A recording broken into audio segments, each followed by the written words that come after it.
Ciao a tutti e ben ritrovati sul mio canale. Oggi ve lo preannuncio già, sarà un video super pippone, ma siamo alla via superficie Il Falco qua a Mazzei in Piemonte e con grande onore abbiamo ospite Andrea Minari, il famoso meccanico, il guru dei Rotax, che ci spiegherà un po' di cose sui motori Rotax, sul motore 912. Mi è piaciuto, ringrazio ancora l'Icaro Fly School per averci ospitato per questo bel trattato sui motori di Andrea Minari, e ovviamente ringrazio Andrea Minari della Microfly per averci dato questa opportunità. Quindi è un seminario che poi vi metto il link in descrizione, tutte quante le tematiche che verranno discusse. Farà vedere un po' di motori, farà vedere un po' di buone usanze su come mantenere bene il vostro motore Rotax, e quindi secondo me vale la pena. Ripeto, sarà un video veramente pippone, molto lungo, però magari a piccoli passi, se lo guardate, secondo me ne può valere la pena, perché magari c'è qualche diciamo buona usanza che si fa, che in realtà non si dovrebbe fare. Detto questo, dalla mia superficie qua il Falco siamo al piazzale, qualche aeroplano è venuto anche direttamente in volo. Andiamo direttamente in aula e incominciamo il seminario sui motori Rotax tenuto dal buon Andrea Minari. Bando alle ciance, partiamo subito a bomba con il seminario, e mi raccomando, se vi è piaciuto questo video, like al video e iscrivetevi al canale. Ciao! Le prime delle tante occasioni che avremo per quanto riguarda magari fare dei safety meeting legati appunto al discorso sicurezza lavoro. Abbiamo oggi qua Andrea Minari, che a mio parere è il numero uno in Italia per quanto riguarda la motoristica e penso anche all'estero, per cui lui ha una presentazione, chiaramente parlerà di diversi aspetti legati appunto alla sicurezza e ai controlli, su cui vi spiegherà lui meglio nei dettagli. Come anticipava Andrea, se avete delle domande poi fatele subito per non... no? Sì. Lascio la parola direttamente a te. Vabbè, comunque faremo una chiacchierata. Beh, innanzitutto buongiorno a tutti, ma ci siamo già visti, ci siamo già presentati. Faremo una chiacchierata più che una lezione. E se avete qualcosa da chiedere, chiedetelo subito, interrompete, perché poi se lasciamo andare andiamo avanti non le recuperiamo più. Oltre a delle foto che vi farò vedere, delle casistiche, cose successe, motori così, io ho portato anche dei pezzi di motore per farvi vedere, per farvi toccare con mano come sono fatti questi motori. Perché quando è uscito il Rotax 912, se vi ricordate, ma come è possibile, 50 giri, il motore piccolino, gira troppo forte, il motore aeronautico deve girare poco. Poi il tempo logicamente ha sfatato tutte queste dicerie e si è rivelato il Rotax 912 il motore più diffuso in assoluto. Non è semplice fare un motore come il 912 che sia leggero, affidabile, pezzi di ricambio che si trovano da tutte le parti, l'assistenza che è a livello mondiale. Voi sapete che la Rotax fa parte del gruppo Bombardier. Bombardier è un po' la nostra Finmeccanica, tanto per... e hanno ovviamente dei fatturati, delle ditte in tutto il mondo che soltanto i numeri fa paura soltanto a leggerli. Quindi le spalle ce le hanno grosse, ce le hanno coperte. Un'altra cosa che possiamo dire, tutti pensano che sia un motore, cioè un motoraccio, nel senso un motore grezzo, un motore non sofisticato, ma non è assolutamente vero, perché se voi pensate è stato fatto ad aste bilancieri come i motori classici di una volta, ma per un motivo ben preciso, che non c'è nessuna catena o cinghia che si possa strappare.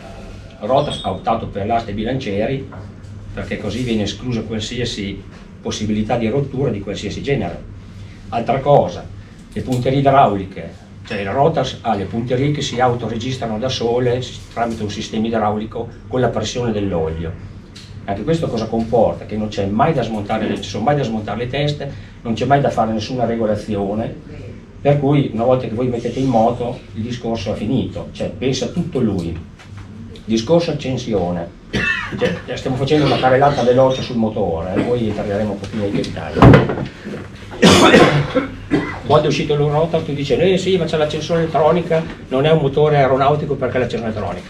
Attenzione, i motori aeronautici tipo Continental e Comin hanno i magneti hanno le puntine dentro, le puntine roba di 100 anni fa, non so se vi rendete conto, se siete al corrente di questo.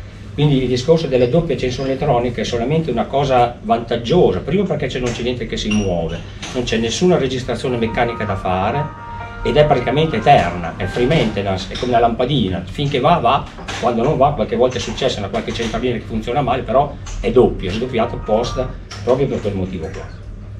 Altra cosa, se voi ricordate negli anni passati quando uno comprava una moto o una macchina, raccomandavano ai primi 1000 km non superare i 3000 giri, dopo fino a 5000 km non superate i 4000 giri.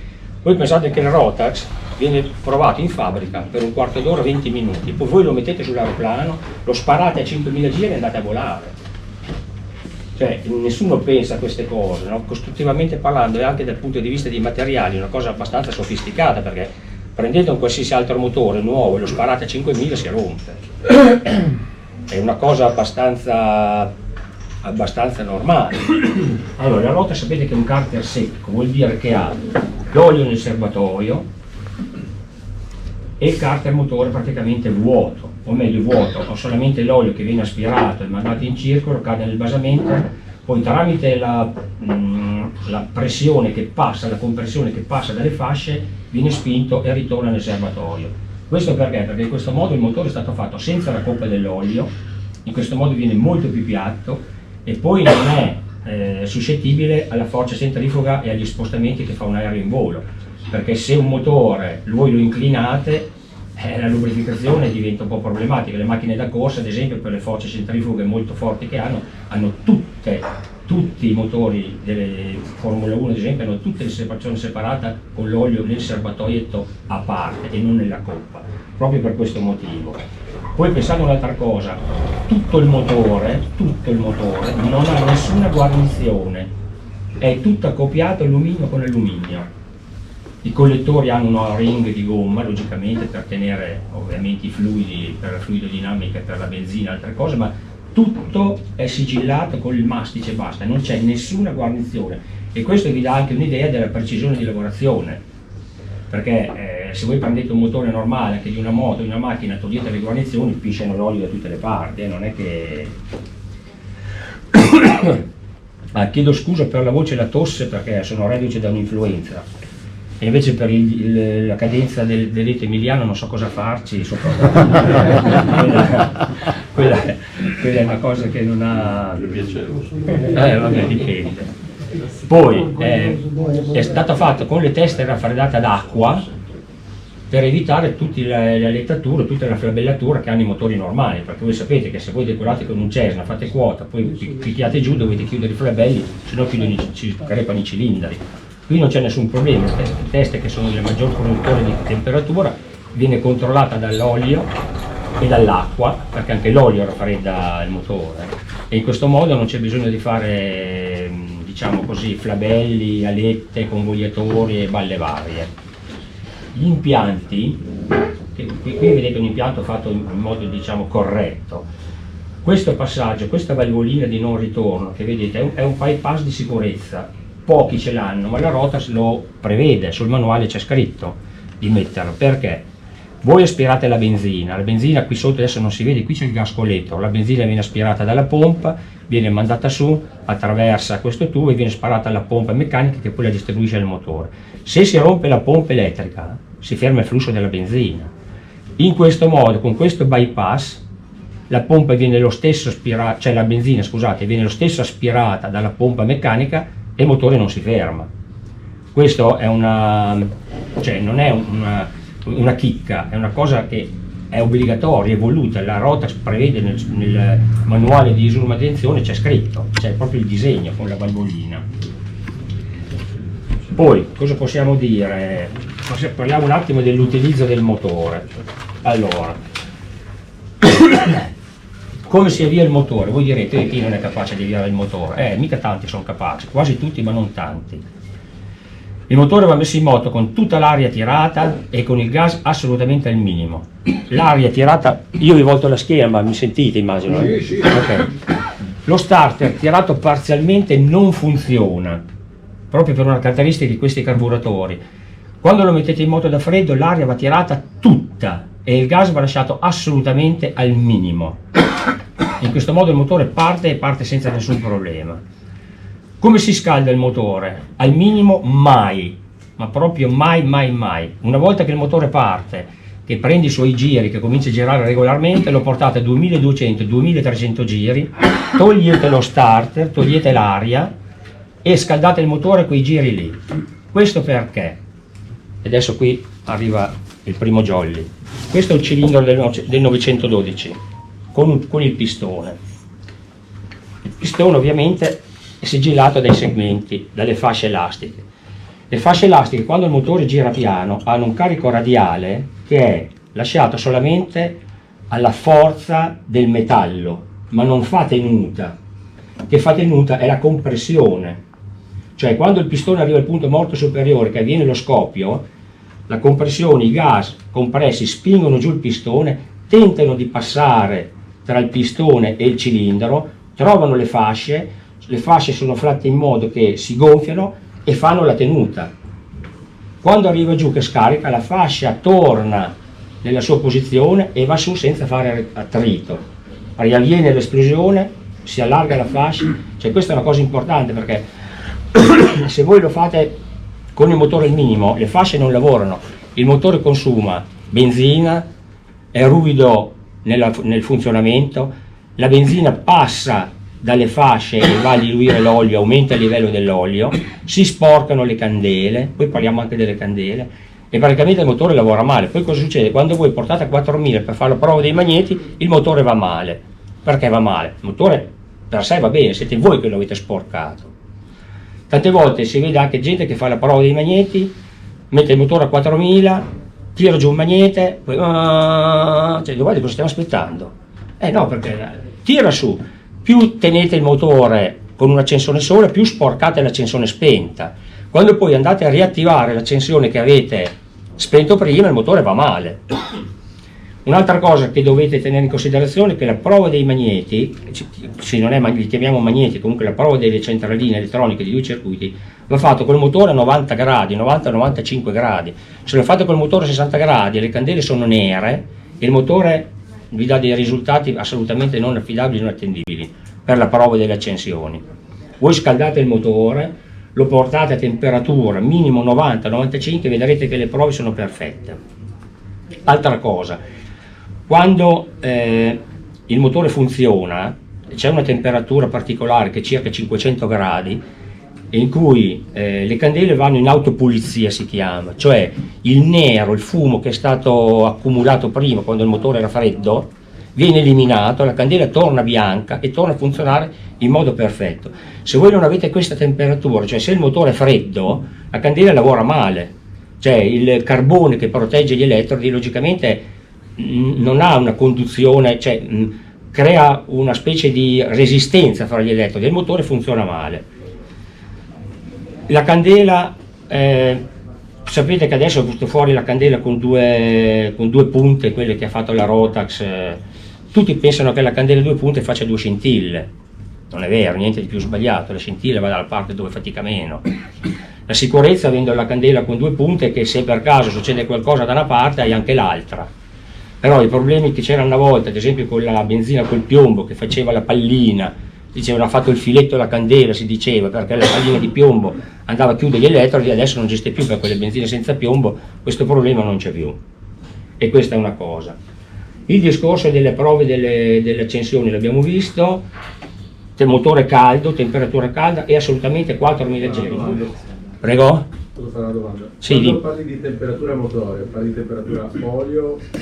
Allora, perché sì. Normalmente a me hanno sempre insegnato, fai arrivare l'olio a 50 gradi, poi fai la prova magnetica. Sì, 50 un po' È pochino, sbagliato? 50 un po' pochino comunque. Okay. Perché se tu hai, allora intanto la temperatura olio e acqua viaggiano quasi sempre uguali, prima sale l'acqua, se ci fai caso, poi gli va dietro l'olio. Sì, dipende come è fatto l'impianto. Ad Come esempio, fatto? sul mio l'acqua è sempre molto più fredda dell'olio. Beh, sei fortunato, è meglio averla fredda e coprire il radiatore che averla bollente e non saper cosa fare, questo fuori discussione. Però di solito è difficile avere l'acqua bollente e l'olio freddo o viceversa, di solito vanno su insieme. Però se tu fai la prova con la temperatura a 60 gradi vedrai che il motore è scorbutico, gira male, è ruvido. Adesso spiegarlo perché poi dopo cioè, penso di averti reso l'idea, no? Se invece il motore è bello caldo, indipendentemente acqua e olio a 80 o 90 gradi, tu fai la prova dei magneti, lui cala quei 100 giri, 120 e va via liscio come l'olio. Però a terra, per farlo arrivare a 90 gradi... Sì, è difficile. lo so. Infatti a Rotas dice che quando l'olio arriva a 60 tu puoi decollare in teoria. Però se fai a 60 fai la prova dei magneti, tante volte non è corretta, è solo un discorso di temperatura, non c'è solo quello il problema. Io avrei due domande. Uno che, se non ricordo male, 10-15 anni fa è uscita una circolare della Rotax che suggeriva lo stazionamento a 2200 oltre al riscaldamento. È un'abitudine corretta? Io Sì. la tengo come abitudine. No, è un'abitudine corretta, ti spiego anche molto velocemente, perché adesso vabbè, i 2200, comunque tenere il motore al minimo, molto al minimo, a parte il discorso che abbiamo detto prima, della benzina che travasa, i pistoni che non tengono, le fasce che non tengono, il motore tende a traballare, soprattutto se avete un'elica bipala. Il movimento che fa il motore, che logicamente è sospeso sul castello, sia che sia dinafocale o che sia normale, il motore ha un certo scuotimento. Disturba i carburatori. Non avendo l'iniezione che controlla tutto, i carburatori hanno un livello con i galleggianti e lo spilo, traballando funzionano male, funzionando male fanno traballare il motore, il quale fa funzionare ancora peggio i carburatori, che fanno funzionare ancora peggio il motore, si innesca e il motore fa tutto quello qua. Quindi una volta messo in moto e che diciamo portato a temperatura, regime costante, metterlo al minimo, proprio il minimo indispensabile, se no tenerlo appena accelerato gli fa solo bene. Non so se avete mai avuto caso, penso ci sarà qualche motociclista tra di voi, quando provano le moto nei box o anche le macchine, stanno micando perché il funzionamento del motore è corretto quando lui è in tiro, quando lavora. Adesso non è il nostro caso ovviamente, però il principio è lo stesso. Il motore se lavora su dei giri lavora bello rotondo e gira molto meglio e non dà tutti quei disturbi che può darvi, perché poi è successo anche che abbiamo trovato dei castelli crepati dalle vibrazioni del motore. È successo più di una volta. L'opportunità di chiudere i lavelli dell'acqua alle basse temperature. Quello sì, sicuramente l'acqua va mantenuta, perché comunque anche nelle discese, se tu non hai la flabellatura davanti, una valvola termostatica, l'acqua scende, è inevitabile. A parte che le discese, penso che i vostri istruttori ve l'avranno insegnato, non si fanno mai col motore al minimo. Quindi già lì un po' di produzione di calore ce l'hai, però va comunque mantenuto il più caldo possibile. Quindi in ogni caso è una buona cosa. Il motore funziona bene se è caldo, il motore funziona bene se è caldo, al contrario della benzina. La benzina va tenuta fredda, volendo. Mi ricordo quando facevamo i motori da corsa nei serbatoi, mettevamo quei panetti che si mettono nel congelatore da campeggio, no? Per tenere fredda la benzina, perché più è fredda più rende. Il motore rende se è caldo. Scusa, posso farti anche una domanda? Certo. Visto che hai parlato dell'accensione, no? Sì. Per l'aria tutta tirata, e la pompa ausiliare in quel momento è bene inserirla o no? Perché io ho letto su alcune checklist per esempio del Savannah, dove richiede di inserire la pompa in fase di avviamento. Sì, di solito la pompa in avviamento sempre. Ok. Decollo, atterraggio e avviamento, ma l'avviamento si fa più caldo perché se l'aeroplano è stato fermo un po' di tempo c'è tutto l'impianto vuoto. Quindi accendi la pompa 10 secondi, lo carichi e lui parte subito. Poi... No, io dicevo di lasciare la pompa inserita finché non hai finito l'avviamento. Ma no, una volta che hai i carburatori pieni, poi pensa il motore e tirarsela dentro. Quello non è un problema. Però il decollo e l'atterraggio assolutamente sempre la pompa inserita. Sì, no, quello sì, sicuramente. No, io dicevo solo in fase di accensione. L'accensione, c'erano degli aeroplani che vanno per caduta che sono sempre pieni. Il Savannah dovrebbe andare sempre perché è per caduta. Altri che hanno l'ala bassa logicamente si vuotano, se non gli dai un po' di pompa ci mette molto tempo a partire. Ok, grazie. Perché poi tenete conto una cosa, Il motorino d'avviamento del Rotax non è come il motorino d'avviamento della vostra automobile, è tirato, streminzito al massimo per riuscire a mettere in moto il motore, ma non è che puoi stare lì, lo fai fuori, già successo. Infatti il 100 cavalli, se vedete, gli ultimi, se avete visto, gli hanno fatto un motore più grosso. Il piccolino, quello nero, quello che è l'80 cavalli, è il primo che montavano quando hanno fatto il motore, è stato montato anche nel 100 cavalli successivamente, ma poi si sono accorti che era troppo debole per metterlo in moto. La prova delle accensioni, vabbè, quello penso che l'abbiate abbastanza compreso, il fatto di fare le accensioni, di provare le 2 accensioni col motore molto caldo e di non continuare a insistere con l'accensione sola per 5 secondi, sentite che il motore cala, va bene, va a 4 cilindri, gira tondo, bene, su e giù l'altra, basta. Una cosa che sono scordato di dire all'inizio, il 912 ha la doppia accensione, è stata fatta per sicurezza, ma attenzione, lui è stato costruito e progettato per funzionare con 8 candele, non è che l'ha fatta 4 e poi hanno detto siccome era aeronautico ne aggiungiamo 4. Il Rotax è fatto per funzionare con 8 candele, la conferma qual è? Che se voi spegnete l'accensione lui cala di giri, cala di rendimento. Certo. Quindi non è che possiate andare via come è successo a volte con un'accensione sola, tanto poi c'è l'altra. Il motore deve andare con tutte e 8 le candele sempre costantemente.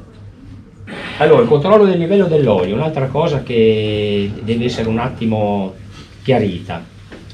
Abbiamo detto cos'è che riporta l'olio nel serbatoio? La pressione che passa dalle fasce e dai segmenti del cilindro, perché ovviamente non è sigillato, tiene ma la compressione un pochino passa. Questa compressione si accumula nel basamento per un fenomeno che si chiama blow by, che succede in tutti i motori, e dal momento che il motore è stato tutto sigillato, a differenza degli altri motori che ripescano i vapori e li mandano nel collettore di aspirazione, questa sfrutta la pressione che si forma nel basamento per essere riportato, adesso qui non si vede, comunque è questo tubo qua, per essere rinviato al serbatoio dell'olio. Quindi quando voi fermate il motore, è vero che il serbatoio ha dentro quasi tutto l'olio, ma tanto olio è rimasto dentro il motore. Quindi cosa si fa? Si toglie il tappo del serbatoio, si fa girare l'elica lentamente, molto lentamente, nel senso di funzionamento del motore. Scusate. Quando si sente il gorgoglio vuol dire che l'olio è finito e sta arrivando l'aria, quello è il momento di controllare il livello. Un'altra credenza, diceria, religione, pensiero strano che si sente in giro, il livello dell'olio vuole a metà, la stina ha un minimo, un massimo, e tanti, chissà perché, anche istruttori e anche meccanici, l'olio il livello vuole a metà. Io non ho mai capito per quale motivo, anche perché se voi portate la macchina dal meccanico a fare il tagliando, cosa gli dite? Oh, mi raccomando, l'olio me lo metti a metà. Ma come a metà? L'olio vuole pieno, se voi leggete il manuale, anche perché di base fondamentalmente i manuali non li legge nessuno. La Rotax dice che il livello non deve mai essere sotto la metà della stina, mai sotto la metà, e se partite per un volo lungo, comunque discreto, deve essere al massimo. Perché se disgraziatamente voi perdete l'olio, si stacca un tubo, ci viene una crepa, si allenta una fascetta, più olio avete, più autonomia al motore. Se voi partite con già metà olio, eppure questa è una cosa che è molto ricorrente nella grasfiera. Normale rabbocco di olio ogni 100 ore quanto è? Ma allora la Rotax dà un minimo che deve essere 200-250 cc. Tenete presente che diciamo la linea piatta della stina, cioè il livello del minimo e massimo, dal minimo al massimo sono 450 cc d'olio, quindi un po' meno di mezzo chilo. Okay. Se ne mettete un po' di più non succede niente, se ne mettete molto di più ve lo butta fuori, vi inonda l'aeroplano di olio, che non è il massimo. Quindi il controllo giusto, e dopo che abbiamo fatto manualmente girare l'elica e gorgogliato, allora, è il momento giusto se lo vuoi fare, se lo vuoi fare in modo veramente corretto, gli fai fare il gorgoglio, aspetti 3 o 4 minuti e gliene fai fare un altro, aspetti 3 o 4 minuti e gliene fai fare un altro ancora. Cioè in questo modo hai svuotato quasi completamente il motore, perché soprattutto d'inverno il motore ha le pareti fredde ovviamente, no? Quindi l'olio è denso e fatica a scendere. Tu gli fai fare il gorgoglio, ma ce n'è ancora dentro che sta scendendo piano piano.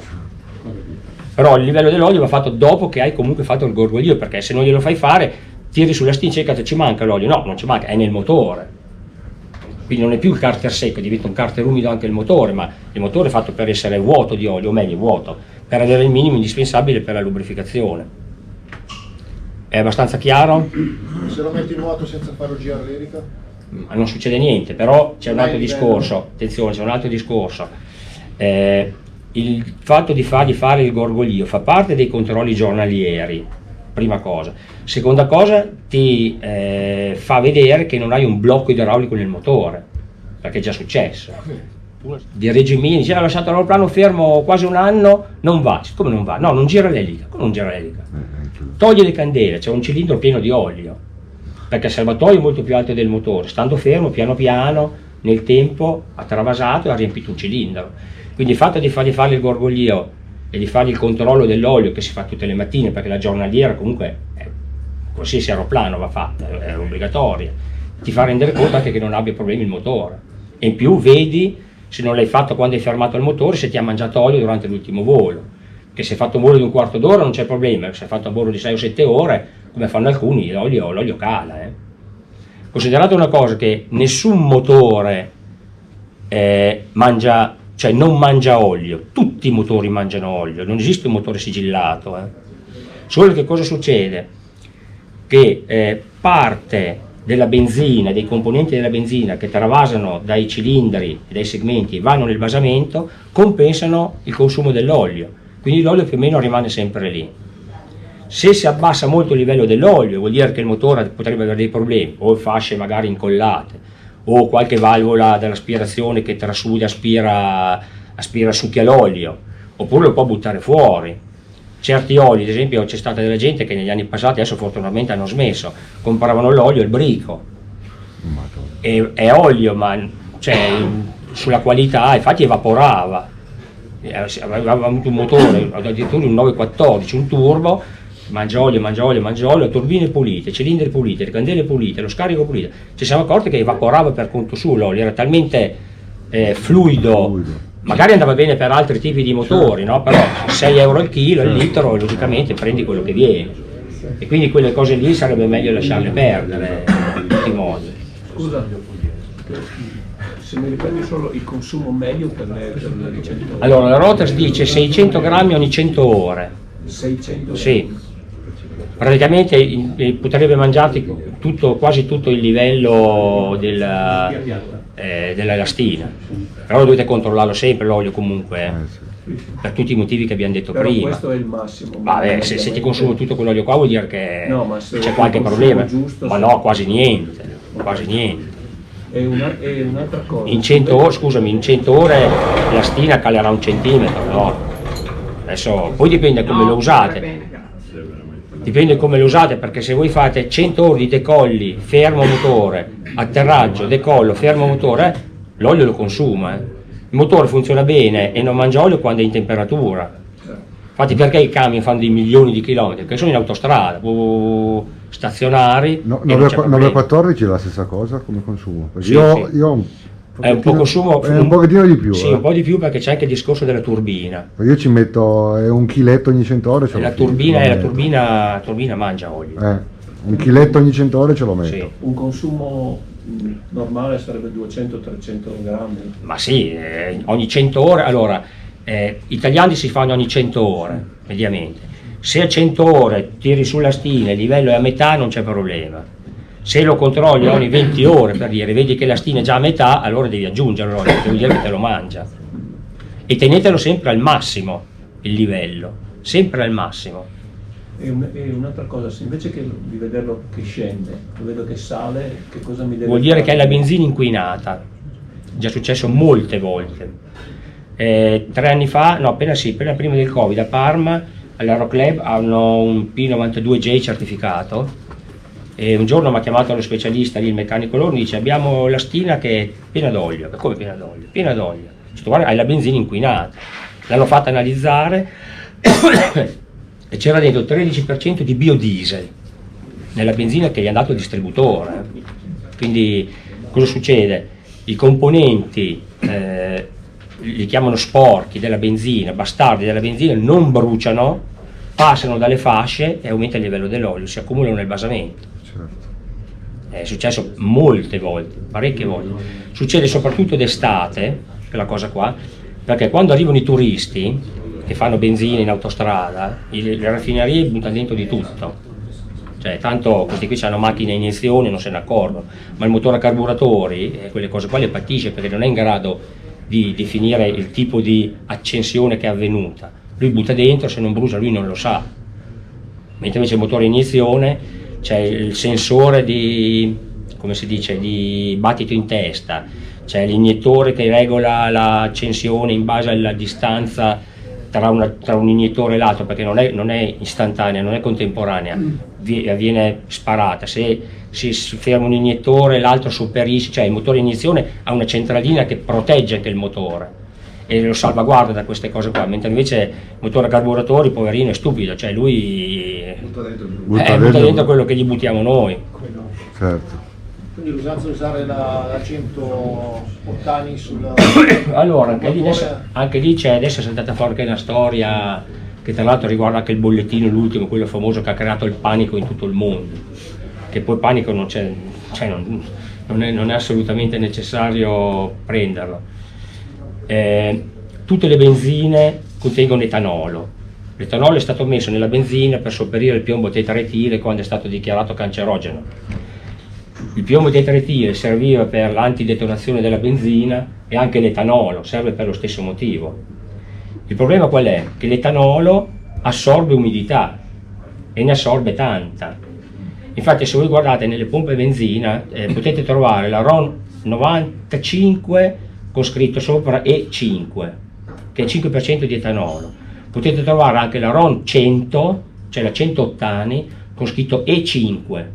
Ma c'è anche la 180 con scritto E10. Il motore va, non c'è problema, cioè non succede assolutamente niente, però se tenete l'aeroplano fermo, magari d'estate, autunno, così, assorbe umidità, alla fine voi trovate il gascoletto pieno d'acqua, è già successo.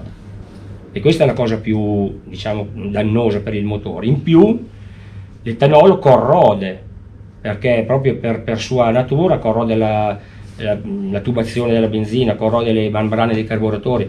Non so se qualcuno di voi ha mai visto la rivista VFR dove mettiamo su quei casi che succedono ogni tanto, che delle volte smonti la membrana di un carburatore diventa grossa così, che non ci va più dentro, È la benzina che ha praticamente intaccato la gomma, e questo è pericolosissimo, anche può staccare i tubi, può allentare le fascette, e tutto causa questo etanolo che però purtroppo c'è.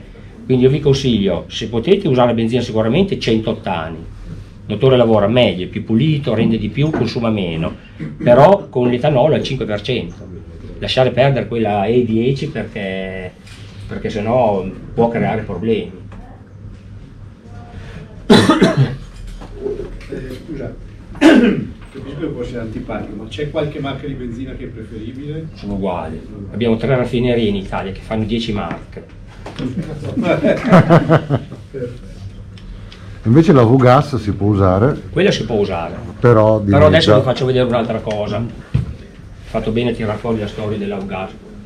Questo è un motore normale, smontato con 700-800 ore, che funziona con benzina normale a 100 ottani. Vedete che addirittura in queste parti l'incrostazione non ha neanche coperto tutta la testa. Le valvole sono pulite, sono leggermente unte, però non è un problema, diciamo così, di benzina di funzionamento. Dove l'altra, fa vedere, dov'è? Eccola qua. Questa è la testa di un motore che funziona con avgas. C'è una bella differenza, Vedi tutte queste incrostazioni, queste sono tutte date al piombo che c'è nella benzina. Infatti se vedete il manuale dice che se usate per un 30% di ore il motore sulle 100, lo fate 30 con l'avgas, dovete cambiare l'olio ogni 50 ore, perché si contamina, si sporca tutto il piombo e tutte quelle porcherie lì che c'è dentro nell'avgas. Però per contro l'avgas vi tiene il motore più, rende di più, e poi non c'è il problema del vapor look, perché se andate in quota non c'è dentro etanolo, quella roba lì che può evaporare, e questa è un'altra cosa buona. Però l'avgas sarebbe meglio usarla, insomma, usate la benzina 100 ottani e basta, buona, senza andare in emergenza, quando ad esempio tanta gente d'estate va all'estero, negli aeroporti non c'è la verde, e mettono l'avgas, ma vengono a casa senza nessun problema, la potete anche mescolare, non succede assolutamente niente. Questo qua, questa è una frizione aperta, poi vi farò vedere anche altri pezzi. Vedete tutta questa roba qua? Questo è tutto il piombo della benzina che ha praticamente intaccato tutte le molle della frizione, cosa che non sarebbe successa. No, questo è il ghiaccio, non c'entra, vediamo dopo. Guardate qua, guardate che depositi. Questo è il dog hub che è al centro della frizione, che va praticamente inserito qua dentro. Guardate che poltiglia che fa l'avgas. Questo voi adesso qui logicamente l'abbiamo vista perché l'abbiamo trovata dentro la frizione, ma è in tutto il motore quella roba qua, cioè è nell'olio, quindi non è molto salutare. Ma questo motore qua usava solo... Non lo sappiamo perché i piloti non dicono la verità neanche al dottore. Sapete che esistono due categorie di piloti, non so se lo sapete. I piloti che non capiscono un cazzo di motori e i piloti che non capiscono un cazzo. Dopo poi vedete voi a quale categoria. Posso chiedere anche una cosa? Io ho avuto qualche estate fa, che c'è stata un'estate molto molto calda, dei problemi di vaporwalk. Che aereo è?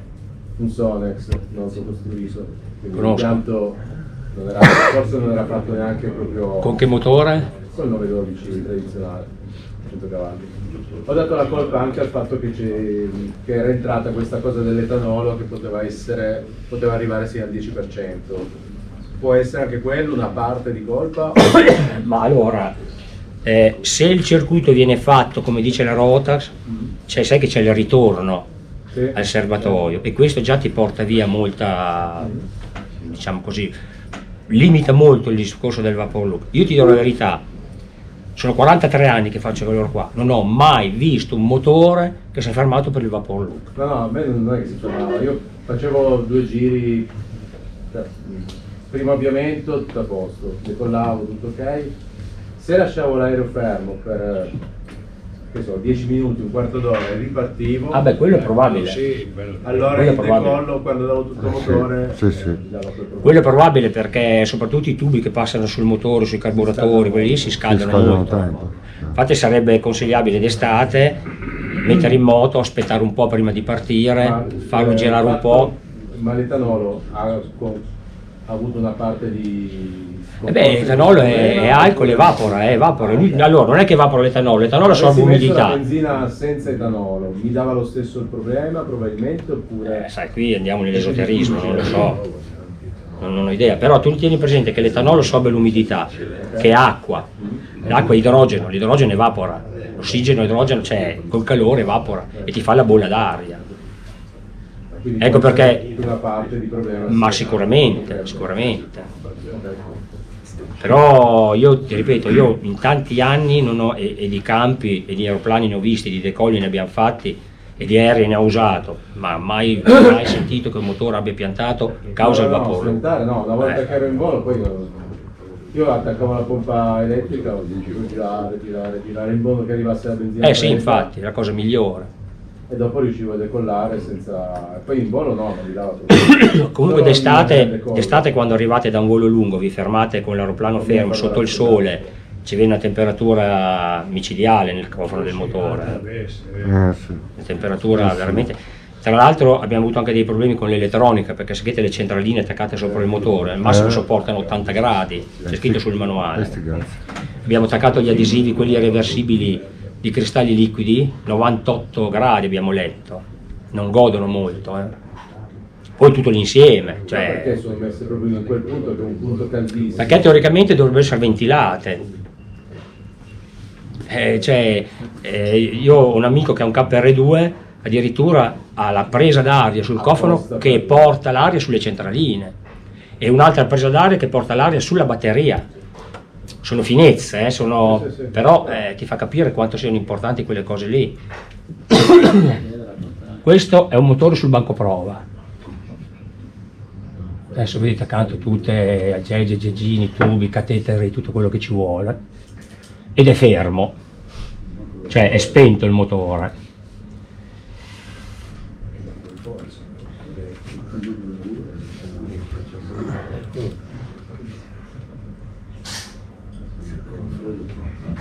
Questo è lo stesso motore in moto a 5.000 giri e non è un turbo, attenzione. A 5.000 giri? Sì. Però non gode dell'aria. Certamente, certamente. Però rendetevi conto che temperature ci sono nel cofano.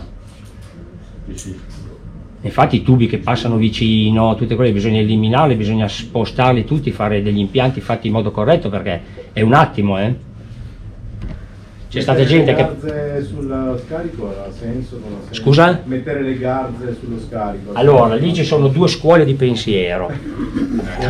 Tanto per... ok. La Rotax dice di non fasciarli, e sono d'accordo anch'io, perché nel caso crepi non lo vedi. Non lo vedi. E tu cominci a respirare monossido di carbonio, Esatto. cominci a ridere da solo, poi succede quello che succede. Altre case costruttrici mettono dei pezzi isolanti, che una volta era fibra di vetro, adesso sono quelle fibre aramidiche particolari, soprattutto vicino alle cofanature di vetro resina, perché sennò collano, si danneggiano. Ma dal punto di vista del motore io non li metterei assolutamente, perché lo scarico va raffreddato, non va scaldato.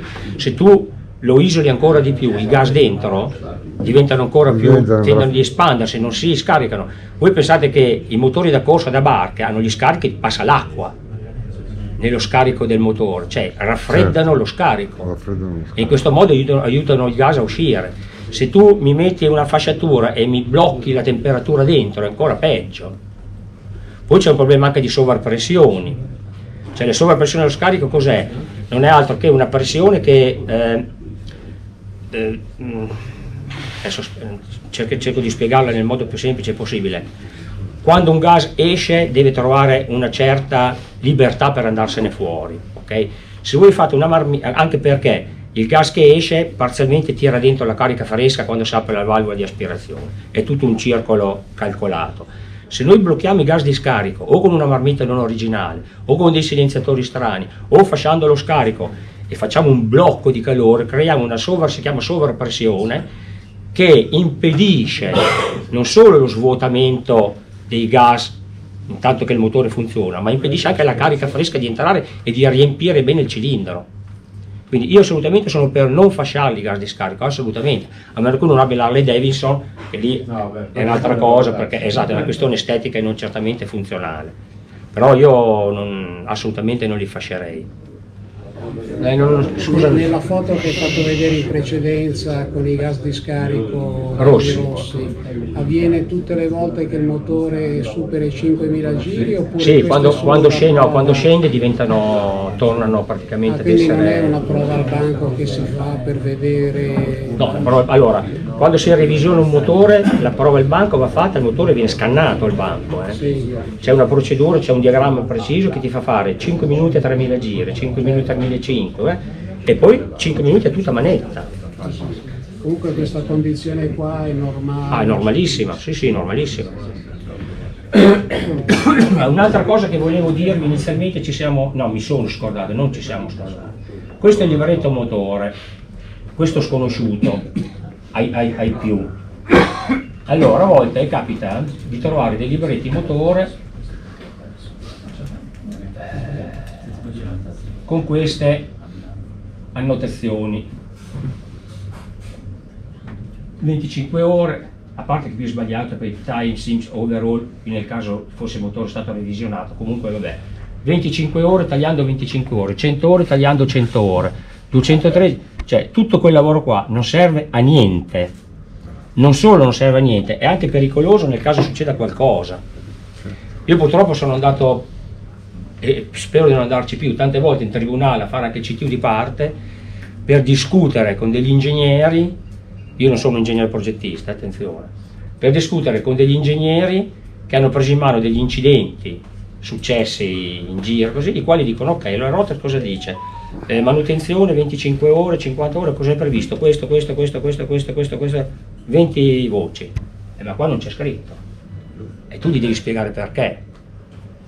Il libretto va compilato sempre, ogni manutenzione, timbrato da un'officina autorizzata Rotax o da un meccanico indipendente Rotax, e deve essere elencato tutto quello che viene fatto, dal controllo delle compressioni, il controllo del tappo magnetico, il controllo della frizione slittante, il lavaggio del serbatoio dell'olio, il taglio del filtro dell'olio, lo smontaggio dei carburatori, il controllo delle vaschette, tutto deve essere elencato per filo e per segno. Succede un incidente, il giudice prende in mano il caso, non sa niente assolutamente, però cosa fanno? Danno in mano la perizia o comunque il caso a un ingegnere dell'ENAC, il quale però ne sa di carta, e qui ci frega. Parla alla carta. Parla la carta, esatto, e qui ci frega, per lui comincia a dire, allora questo che motore è? Un 912? Bene, si fa dare tutti i manuali del 912, si fa dare tutti i manuali delle manutenzioni, poi comincia a dire i documenti, chi ha fatto le manutenzioni? Allora, qua il libretto delle manutenzioni, e ci deve essere tutto. Se voi fate, scusate, se voi fate un libretto compilato, fatto bene, con tutte le ore, magari le ore anche se saltano 5 ore, non è un problema, ma tutte le operazioni di manutenzione devono assolutamente tutte essere registrate per filo e per segno e timbrate. Ma se non avete neanche questo dovete spiegarglielo voi perché non l'avete fatto. Non potete dire, ma il tagliando me l'ha fatto mio cugino che è molto bravo, no, lo devi far fare da uno che non è bravo ma che ti mette il timbro. È più un po' la solita storia che dicevamo prima. Il timbro è una certificazione Rotax. Assolutamente sì. Che è abilitato. Non il timbro dell'idraulico, no. L'80% delle anomalie, che poi magari poi le possiamo vedere anche un po' più dettagliatamente, sono date da problemi di alimentazione, quasi sempre. Benzina, carburatori, filtri, pompe, serbatoi intasati, sfiati intasati, l'80%. E sono statistiche che sono su Sport Aviation, che gli americani, con tutti i difetti che hanno, però il fatto di statistiche di aviazione bisogna lasciarli stare.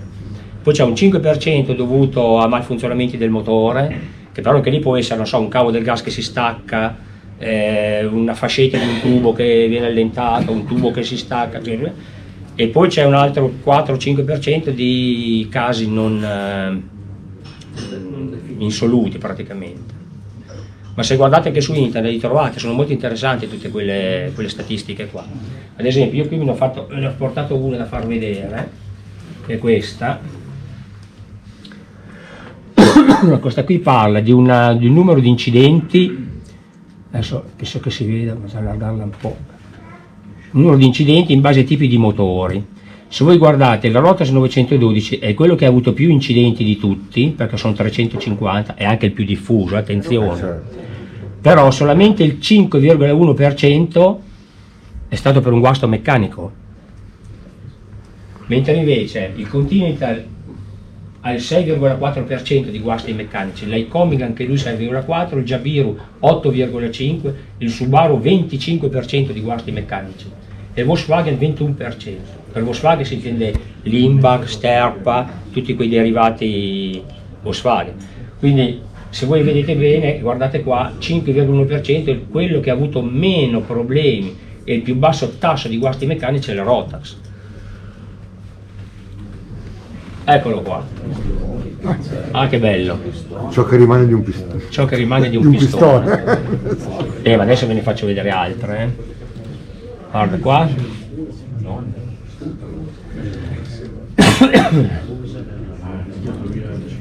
Ma lì ha lasciato via il cilindro, cioè sono... Allora, questo qui fa parte, questa serie di foto, che poi ne ho delle altre, ve le faccio vedere, fa parte del discorso del famoso bollettino 079 che ha fatto la Rotax, parlando del carico dell'elica, della MAP e della autoaccensione, della detonazione del motore. La detonazione penso che sappiate tutti cos'è. Guardate questo, guardate questo.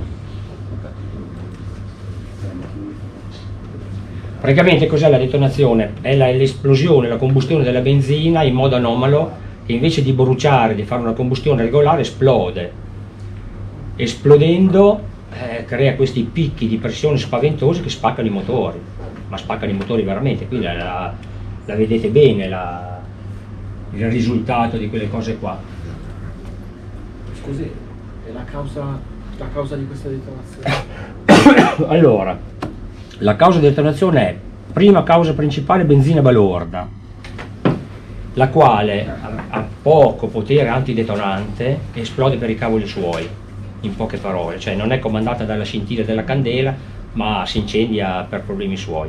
La seconda causa è il motore molto caldo e molto compresso, che però non è il nostro caso, solamente eventualmente il motore molto caldo. La terza causa, quella più importante e quella che capita più spesso, è il carico dell'elica. Se voi andate col motore a basso numero di giri, con molta MAP dentro, cioè con l'elica molto carica, cosa succede? Il motore gira piano, si riempie molto perché la manetta è molto aperta, girando piano la turbolenza dentro non avviene in modo corretto, perché sapete che la combustione non è che arriva la benzina, si ferma lì e brucia, viene fatta in modo che dentro ci sia turbolenza, più turbolenza c'è e meglio brucia la benzina. Andando piano il motore perché l'elica è troppo carica e non riesce a girare, questa turbolenza non avviene, la combustione non avviene in modo regolare e viene un'esplosione. Per farvi un esempio molto stupido, è come se tu andassi in salita con l'automobile a 40 km/h in quinta con giù tutto il gas, piuttosto che in terza con metà gas. Cioè se vai in quinta e con giù tutto il gas, cosa succede? Riempi il motore, si invasa di benzina, non gira perché è basso il numero di giri e succedono quelle cose qua. Quindi la cosa molto importante è la MAP, che tanti ancora non sanno come funziona, è la cosa che vi protegge, è la cosa che fa funzionare bene il motore e che te lo fa durare, che non te lo fa rompere. La Rotax dà delle tabelle che sui manuali ci sono, su certi aeroplani addirittura in certe scuole li attaccano anche sul cruscotto, li ho visti attaccati. Eccola qua. Queste sono le percentuali che voi potete usare con il motore quando volate via. Il 55% il motore fa 4.000 giri, però non dovete superare 24 di MAP. Al 65% 4.800 giri, 26 di MAP. 75% 5.000 giri, sempre 26 di MAP. La massima potenza continua, che è 5.500, potete arrivare anche a 27. Il decollo, quello che arriva, il motore tanto fa 5.700 giri, quindi la MAP non la potete controllare. Se voi mi andate col 75%, o anzi no, col 65% di gas e mi andate una MAP a 27, vuol dire che state buttando dentro un sacco di benzina nel motore, un sacco di carico nel motore, benzina che non brucia, perché il motore non gira, ovviamente, e vi crea questi problemi, vi spacca il motore. Addirittura la Rotax adesso ha fatto un diagramma apposta, vediamo se lo trovo, eccolo qua, c'è sull'ultimo bollettino. Questo qui, tanto per darvi un'idea, è la differenza che c'è di rendimento fra una benzina 95 ottani e una benzina 98 ottani. Vedete la mappa addirittura qui, vabbè, qui adesso hanno esagerato un po' perché a 30 sicuramente non ci arriva, comunque vedete che differenza c'è? Perché la benzina più balorda ovviamente non dà un rendimento tale da poter caricare il motore, più di un tanto non può andare. Addirittura se voi avete l'aria tirata, questa è l'aria calda del motore, non dovreste superare 25,5 di MAP, se no fate fuori il motore. E questi sono gli istruttori che dovrebbero in teoria insegnarlo. È come ad esempio quando si toglie gas, si dà MAP, si dà gas e si toglie MAP. Dovete sempre prima scaricare il carico dell'elica e poi i giri. E quando date gas dovete prima dare i giri e poi caricare l'elica. Cioè lo sforzo che voi caricate al motore deve essere sempre fatto dopo i giri. Non so se ho reso l'idea, perché c'è gente che continua a usare i motori senza sapere, cioè quelle cose qua proprio non le hanno mai insegnate, mai. E comunque a terra, anche il passo fisso, Rotax dice che il motore non deve mai fare meno di 5.200 giri, passo fisso, a terra. Quindi tu fai la prova, fermo, punto fisso. Al banco, punto fisso, esatto, non meno di 5.200. Poi quello che succede in volo, logicamente tu non lo puoi controllare, però se già a terra fa almeno 5.200 giri, la map che troverai sarà più o meno uguale. Sì. È molto importante, il discorso della map è quello che vi salva voi e il vostro motore. Scusa, Poi ricordatevi una cosa, tutti i motori hanno un'anima, tutti hanno un'anima, se lo trattate male ve la fa pagare, non si scappa. Un'altra cosa importante che vedo spesso e volentieri sui campi, quando la gente decolla, prende la manetta e in un millesimo di secondo lo butta tutto. Io li ucciderei, ma veramente. Mica c'hai pista, Ma ti dico, ma sei decollato o stai scappando? Perché se scappi va bene, no? Cioè, gliela dai. È una roba incredibile.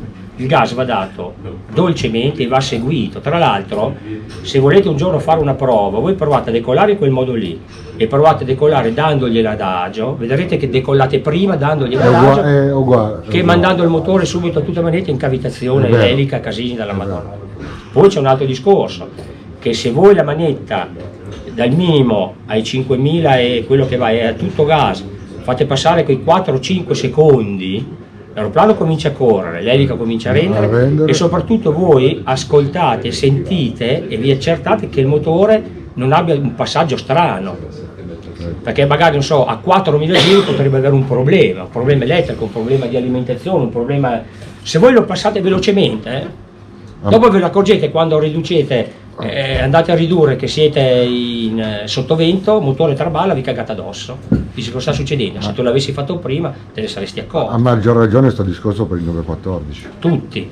Cioè che dagli un massimo continuativo e poi dagli prende il turbo. Una sberla dalla Madonna E poi dagli il turbo, perché sennò poi il 914 ha un altro problema, che non essendo iniezione, non avendo una centralina che regola l'iniettore ma è carburatore, certo. Tu cosa fai?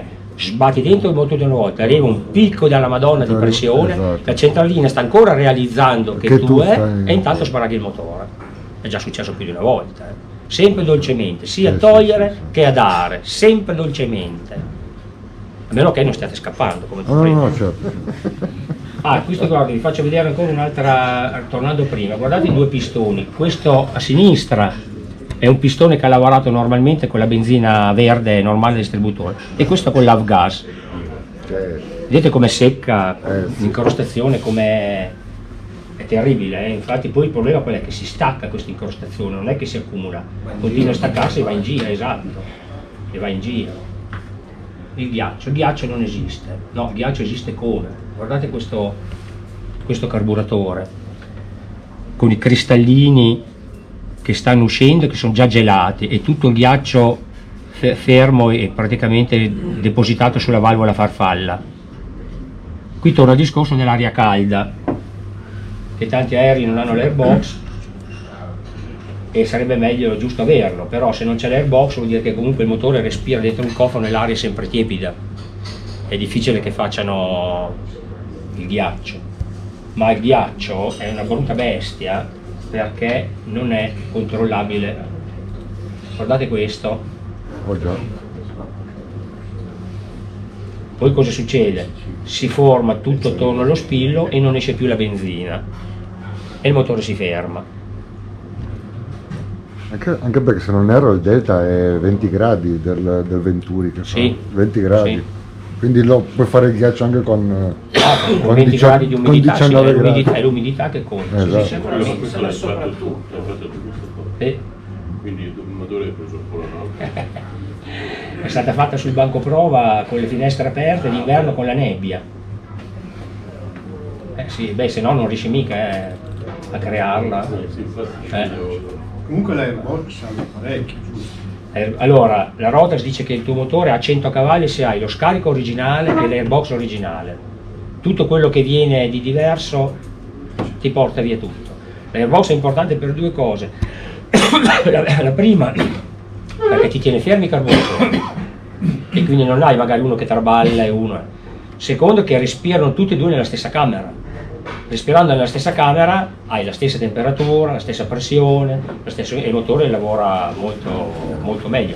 Tra l'altro l'aereo certificato, l'airbox ce l'ha, se no non te lo certificano. Altra cosa, l'aria calda, quando fa le certificazioni ti mettono il motore a 5000 giri, tiri l'aria calda, se come si dice, scusami, se i giri del motore non calano almeno 250-300 giri non te lo accettano, vuol dire che l'aria calda non funziona. importante, molto importante. Cioè, no, l'aria calda si mette quando tu metti in moto il motore, che sei fermo al parcheggio, che hai dei problemi, magari provi l'aria calda così, la tieni fino a quando vai in decollo e sei sicuro che non hai fatto ghiaccio, poi togli l'aria calda, dai tutto gas e decolli. E lo stesso quando fai in atterraggio, metti al minimo, fai il sottovento, aria calda, un attimo prima di atterrare via l'aria calda, perché se devi riattaccare devi avere tutta la potenza. Però per esempio con io parlo per la mia esperienza, l'aria calda la metto proprio nelle giornate fredde o il 914. Allora ferma, tu è un caso diverso, perché già tu pompa dentro l'aria calda il turbo. Esatto, esatto. Tu E infatti generalmente io non l'aria la calda non la metto mai, No, praticamente. Turbo Io non non ha- par- anzi, tanti bisogna mettergli l'intercooler per raffreddarli. Esatto. 915 e 916 l'intercooler è obbligatorio. Per forza, certo. Invece nel 914 è facoltativo. Sì. Sì, che poi anche lì sono scuole di pensione dell'intercooler su 914 che... Io avevo un amico che aveva un C26, non so se ce l'hai presente, quella alla base. Sì, certo. Lui ce l'aveva l'intercooler, Ce l'aveva. l'avevano messo. Mi senso solo su una cosa che ha detto lui, così come nozione, un po' fuori, però condizioni delle temperature. In assoluto l'aria tra i 15 e i 20 gradi ha una capacità di assorbimento dell'acqua molto più alta dell'aria fredda, quindi come umidità assoluta, grammi per metro cubo, c'è molta più acqua nell'aria a 15 gradi in primavera che non nell'aria a 5 gradi d'inverno. È sicuro. Siccome scende Sì. di 20, la peggiore aria per provocare ghiaccio nel carburatore è proprio quella tra 15 e 20 gradi, che è pienissima d'acqua e scende a E zero. infatti ci sono robe a 19 gradi che hanno fatto ghiaccio. Tradizionalmente tra i 15 e i 20 gradi in primavera in autunno. Esatto. C'è gente che con 15-16 gradi ha fatto ghiaccio. Sì, assolutamente. Questo è l'impianto standard originale del manuale Rotax. Quello che vi dicevo prima, la valvolina di non ritorno di sicurezza è questa qua, la 9. Vedete qui l'8 praticamente avete la pompa meccanica, scusate, la pompa elettrica. Prima e dopo va messo questo ponte con la valvolina di non ritorno di sicurezza, perché se si blocca la valvola che c'è dentro la pompa elettrica, la benzina si ferma. Per cui viene scavalcata e il motore non si ferma. Tanti aerei non ce l'hanno, ma tantissimi non ce l'hanno. Proprio di fabbrica, non le montano chissà perché, non ho idea. Faccio vedere un cilindro che ha patito un pochino anche lui per la detonazione. Guardate questo cilindro, è scavato, c'è un buco, c'è venuto. E poi lì cosa sono? Sono microfusioni. Scusami? Sono microfusioni, non sono dal pieno. I cilindri? No, è tipo pistoni, anche quello. Questo qua sembra. Cosa intendi per microfusione? Tiene il materiale grezzo. No, alluminio. L'alluminio è rivestito in nickel cromo silicio. Praticamente è cromato, è duro come il vetro. Sì. Voi pensate che il motore può essere revisionato 3 volte, i cilindri non gli fate mai niente, sono sempre quelli, da tanto che sono duri. Sono curioso di quella batteria che passa. La batteria te la faccio vedere. Allora, questa è una batteria che ho smontato io da un P92. Porca la miseria. Non sappiamo cosa sia successo. Da una parte è comunque buona perché ha tenuto botta, non si è aperta, non è uscito l'acido niente e non è crepata. Non è esploso, esatto. E questa invece è una al litio. Questa è esplosa. Questa ha preso fuoco in volo. E questa è una brutta cosa. Sì. Adesso per sopperire a questo la Rotax ha fatto una batteria lei, cioè fatto fare logicamente, col BMS che è il Battery Management System, che è un sistema che nel caso succeda qualcosa si autoesclude e praticamente stacca l'alimentazione dall'aeroplano e si diventa inerte praticamente. Scusa? Anche la Allianz aveva il BMS. Beh, questa qua se ce l'aveva non ha funzionato bene. No, è quello probabilmente non funzionava. Beh. Sul primo che avevo io. Si vede che questa qui si è avevo la Allianz. si è dimenticato di entrare in azione questa. Ma qui c'è da farsela sotto, se sei in volo succede un lavoro del genere. Cioè, è atterrato tranquillo, cioè, nel senso. Sì, tranquillo. È tranquillo, oh, tra virgolette. Tranquillo. mi pare fosse un P92, l'aveva in coda, ha cominciato ha perso tutte le utenze perché non funzionava più, si è spento tutto, sono atterrati e hanno visto dopo che la batteria stava fumando. sti cazzi. Non ha preso fuoco però. No, per fortuna. Adesso c'era una curiosità che volevo fare. Qualcuno prenda il cellulare, prenda la calcolatrice sul cellulare. Vogliamo fare un'operazioncina. Ci siete? Allora, calcoliamo 5.000 giri del motore per 60, che sono i giri che fai in un minuto. Quanti sono? 300.000. 300.000 giri in un minuto per 2.000 ore, 600 milioni di giri motore. Però attenzione, 600 giri del motore, il pistone in un giro va una volta su e una volta giù, moltiplicatelo per 2, 1 miliardo e 200.000 cicli fa il pistone dopo che voi avete fatto 2.000 ore col vostro motore. Non è poco, Poi ci lamentiamo che magari mangia un po' d'olio, va in moto male. Adesso volevo farvi presente un'altra cosa. Una delle caratteristiche principali per cui è sempre stato snobbato il 912 sono i giri, che hanno sempre detto ma un motore che fa 5.000 giri non può essere fatto per volare, tutte quelle storie lì. Le caratteristiche di un motore non sono i giri, ma è la velocità lineare del pistone, che è quella che genera un motore buono, un motore cattivo, che crea problemi o non problemi. Se comunque c'è sempre qualcuno qui di voi che fa un po' il motociclaro, qual è la moto da turismo più tranquilla, più blasonata, più... Scusa? La BMW GS. BMW. È la BMW. La BMW GS. Allora, la BMW GS... No, non è motore quadro. Ha una corsa di 61 mm. Scusate, di 73 mm. Il Rotax ce l'ha di 61 mm. Per trovare la velocità lineare del pistone si moltiplica 2 volte la corsa per il numero dei giri diviso 60. Allora, la BMW, che è il massimo del motore, tranquillo, fa 12,1 metri al secondo a 5.000 giri. Il Rotax ne fa 10. Quindi è tutto un voler dire che, certo, che il 912 gira troppo. Cioè, la velocità lineare del pistone è quella che rompe un po' tutti, come si può dire, i canoni del motore, perché un motore da corsa ad esempio fa 23-24 metri al secondo, però c'ha 3 ore di TBO. Sì. Quando facevamo i motori da corsa da kart, un motore da corsa kart faceva 21.000 giri, però aveva un TBO di un'ora. Certo, per forza, è normale. Cioè 4 manche da 14 minuti, 15 minuti, poi dovevi cambiare il motore.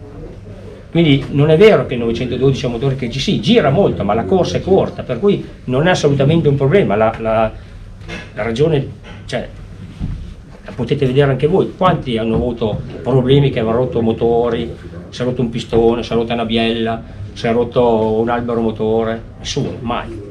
Non succede mai, perché è un motore che gira molto, ma la corsa è corta e praticamente non fa fatica. Un motore da Formula 1 ha 35 mm di corsa, vuol dire che in 35 mm il pistone fa così.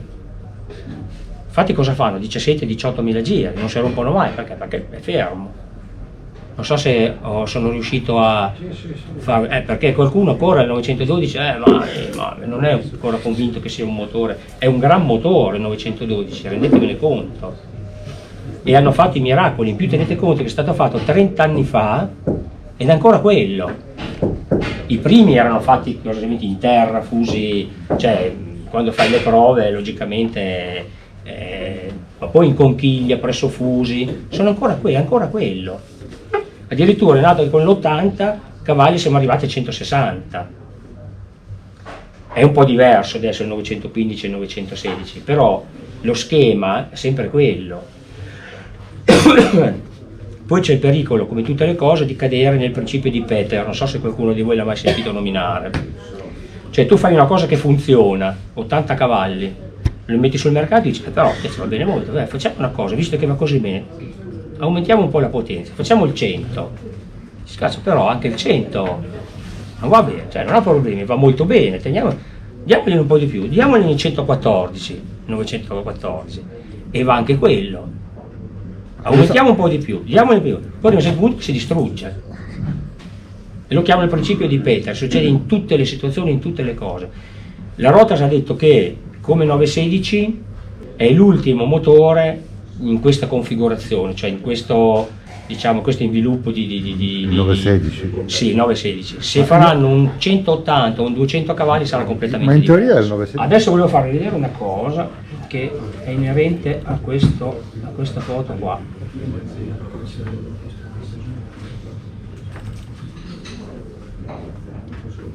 Dopo poi vi spiego cos'è, però devo farvi vedere un pezzo che ho portato l'altra.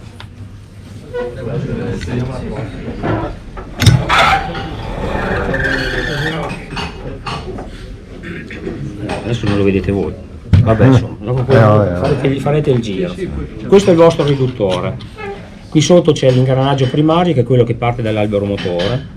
Questo è l'ingranaggio del riduttore, in questo caso è un riduttore di un 100 cavalli, poi avete la frizione, avete le molle che caricano la frizione, la cam che fa girare la pompa della benzina, cuscinetto e paraolio.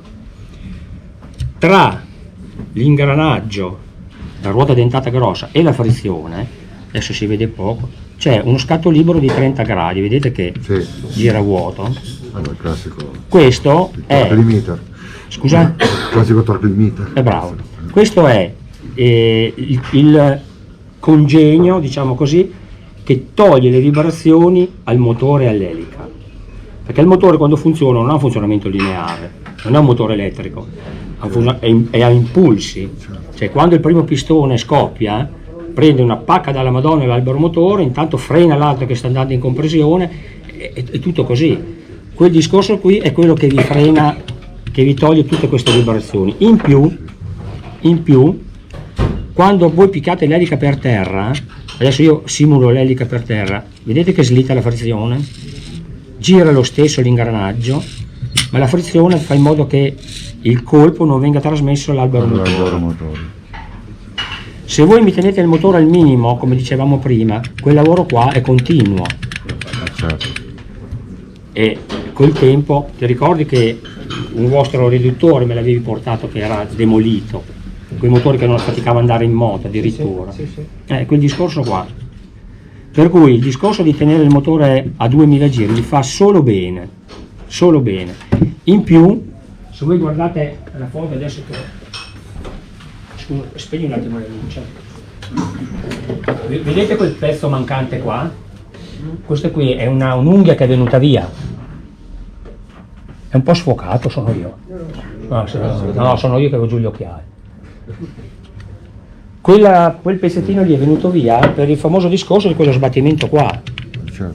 La Rotax prevede a 600 ore la revisione del riduttore senza rifrizione e a 1000 ore quando ha la frizione, proprio perché il continuo movimento, il continuo smorzamento delle vibrazioni allenta praticamente tutto il sistema, quindi va ritarata la frizione, vuole smontata, aperta, si misurano gli spessori dei dischi, dei controdischi, poi va tarata la molla, va tarata la frizione e si richiude tutto. Quella è la revisione del riduttore e a 1000 ore è obbligatoria, che è il metavita del motore praticamente. Faccio una domanda a chi l'ha mai fatta. Prego? Chi l'ha mai fatta? Beh, questo è un problema vostro. Ma io la butti così, no? Qualcuno di voi ha passato... È una provocazione. Qualcuno di voi ha passato le 1000 ore col suo motore? E il riduttore non l'avete mai revisionato? No. Previsto dal manuale. Qui, qua e qua.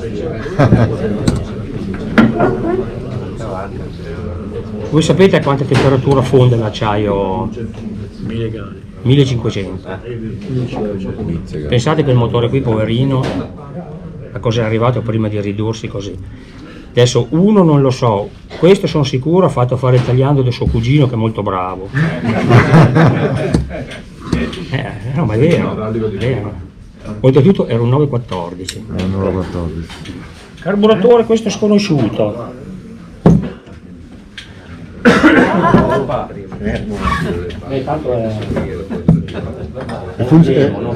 È funzionante? No. Ah no, perché sennò volevo un sacco di soldi. A volte capita di vedere gente che monta su, prende la manetta e fa 4-5 smanettate prima di partire. Non so se è mai capitato a voi quel Modello Lycoming. Cioè, con Lycoming si fa. Bravo, sì, e poi dai un pollice. E poi da un pollice. Praticamente esatto. nel 912 voi muovete l'aria, basta.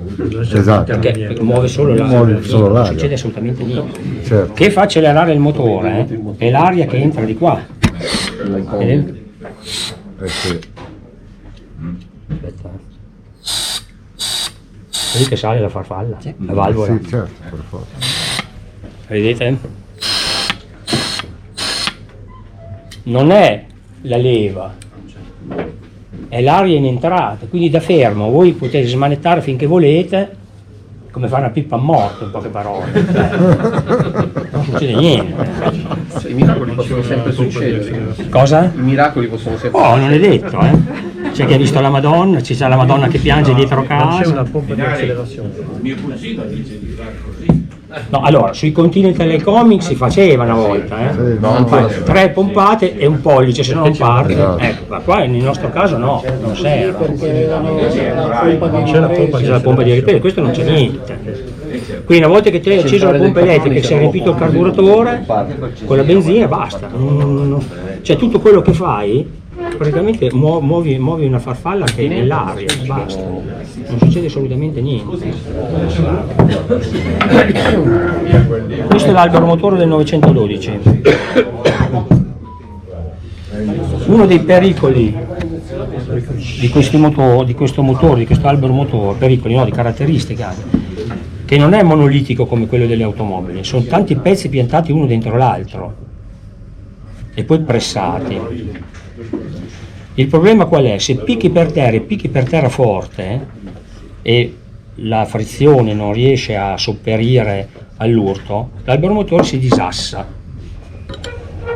Cosa vuol dire si disassa? Vuol dire quel lavoro qua.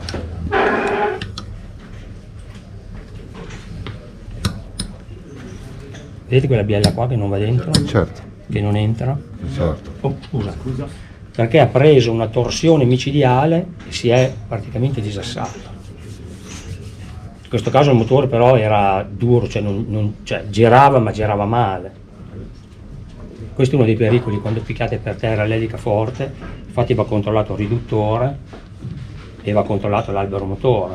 L'albero motore si controlla, c'è un sistema, c'è un diagramma, un disco graduato che va messo al posto del riduttore, metti pistone punto morto superiore, c'è un puntone apposta, fai lo 0, fai girare, fai 180 gradi e li controlli tutti e 4, che devono essere 180, 360 e 180, 360. E invece eventualmente se fai fuorigiri? Ma se fai, scusate, se fai il fuorigiro è difficile che si disassi, è più probabile che picchino le valvole sui pistoni, è già successo, pieghi le aste. Da quanto è considerato per il giro? Però io sul banco prova molti anni fa un motore l'ho tirato a 10.000 giri e ancora sfarfallava un pochino ma ancora teneva duro. Quindi il fuorigiri è considerato da quanto? Da 6.000. Oltre 6.000. Oltre 6.000, sì. Allora loro dicono oltre 6.000 dovresti fare certi controlli, 6.200, 6.400 c'è un altro tipo di controllo, oltre va aperto il motore. Una cosa che hai detto Però il pericolo oltre 6.400 che cioè, effettivamente poi c'è un riscontro che effettivamente ha fatto qualche danno. Ah beh, sui pistoni sono insegne alle valvole, pieghi le valvole, perché la molla non riesce più a tenerci dietro, a fare tornare dietro. una cosa che hai detto prima del carburatore, che in quota si Sì, si perché, autoregola, diciamo. sì, perché ma quando vai in quota, se io faccio 8.000-9.000 piedi, tengo 5.000 giri, man mano che la map cala, do tutto dentro o no? Ah, non cambia niente, se la map cala non succede posso niente. viaggiare con la Perché manetta? lui praticamente cosa fa? Sente la densità dell'aria. Appunto, quindi io posso mettere tutto Ah dentro sì la sì, manetta. tanto non va. Sì, più di tanto non va, però dico, tenerla un po' più indietro o tutta dentro cambia qualcosa. Tanto Fa male al non c'è motore. l'ossigeno, lui non funziona, il motore non va. Allora, ultimo pezzettino. Questo è il carter del motore 912. ovviamente metà. Se voi guardate la base di appoggio dove va chiuso è 1 centimetro, è 10 mm. Se voi toccate il basamento è 3 mm di spessore, cioè è una cosa veramente... È sottile così? Sì, guarda, prova a sentirlo, guarda qua da vedere, l'ho portato apposta. Si vede Cioè qui tu vedi una superficie, ma è per l'accoppiamento, se però tu lo vai a toccare qua è 3 mm.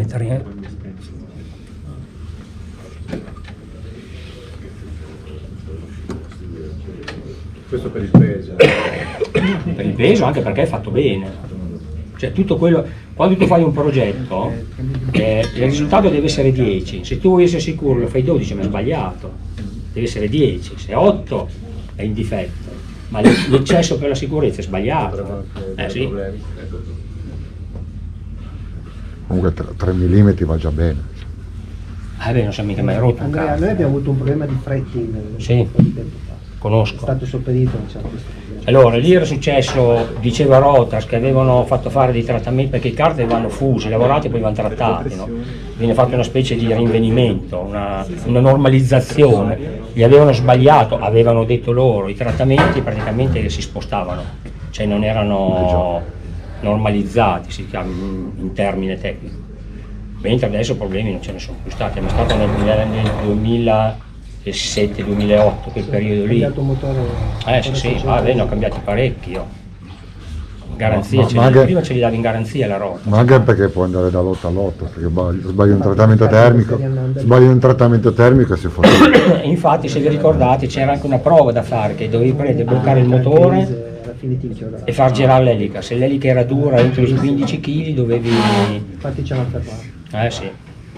Però anche lì vedi sono delle cose strane, perché io ho avuto dei motori che ad esempio erano duri 4 kg e sono rimasti a 4, cioè si sono fermati. Invece altri sono andati avanti e si sono bloccati alcuni. No, si sta spegnendo.